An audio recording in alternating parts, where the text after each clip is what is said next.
ஏப்பா நம்மள மாதிரி நீங்களும் டிவி ஷாம்பு தான் வச்சிருக்கீங்க. நம்மளுக்கு அதே வேண்டியதானா? ஆமா.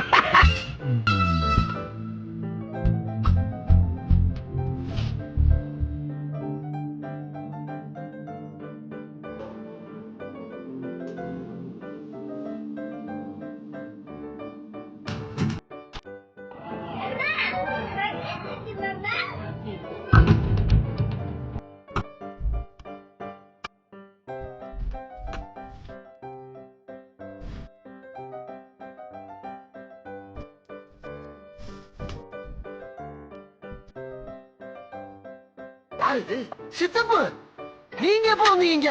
என்ன நீ பார்க்கவே இல்லையா? இல்லையா சித்தப்பு? இவன் வேற என்னை ரொம்ப டார்ச்சர் பண்றான்டா. ப்ளீஸ் கசி ப்ளீஸ். அவனை சொல்லி நிறுத்துங்களேன்டா. அவன் நிறுத்துற அந்த மூசுக்கு மட்டும் வந்துட்டே இருக்கான். படுற நிறுத்துற அவனை பைத்தியக்காரப்ப.